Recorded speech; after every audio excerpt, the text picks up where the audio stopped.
Hi, my name's Ian Savigar, currently Director of Savigar Services Limited and formerly Divisional Director for Customer Services at Bath and North East Somerset Council, and that always was a mouthful. So, back in 2008 or thereabouts, we looked at systems thinking. I was Director of Customer Services, which managed 3 one-stop shops, a contact centre and a number of other services within the council. We were doing okay, particularly benefits, which was one of the key areas of our provision, was delivering to government targets. We were operating a front and back office split. Document management systems and oasis of calm for processing. So I had a new director start with the organisation, and he'd come from somewhere that had already been operating a systems thinking review, and he said, "I'd like you to do the same." My initial reaction was concern. We're doing okay, why do I need to look at that? So we agreed that we would start by looking at maybe a smaller service and just do a proof of concept. We looked at concessionary travel, which is around the delivery of bus passes to elderly residents, and we got some amazing results. We reduced the time that it took to get the actual bus pass to them from about 2 weeks down to about 5-6 minutes. We actually made a saving on the process and a saving in real money of about £40,000 per year. So then looked at it and thought, maybe there's something here, perhaps we should look at benefit service. And we did. And I won't go into the details, as I know Ben will pick up the details of the process. But the outcomes were extremely good.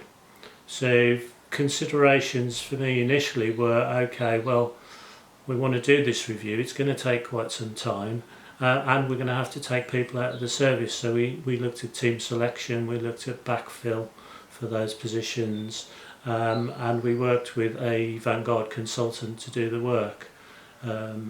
Choosing the team meant picking people from different disciplines, so those that were working on the front line with no detailed knowledge, to detailed processors who worked with the legislation and understood the systems. And we put them together to go through the process. What did we learn, or what did I learn, what did I have to unlearn? There were a number of issues. So I think it was clear that we were originally driven by the wrong targets. We were driven by what the government was telling us we should be looking to achieve. We were driven by some of the council performance indicators. We were driven by legislative requirements.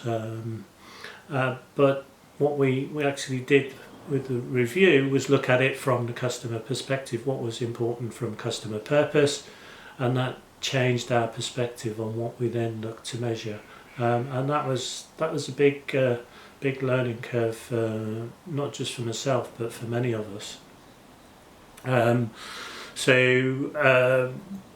Can we challenge assumptions? There were a number of things that we were doing, and when you ask people why are we doing them, it was because that's the guidance, that's what the government are telling us. Now, we couldn't break the law, but we could certainly challenge some of these issues.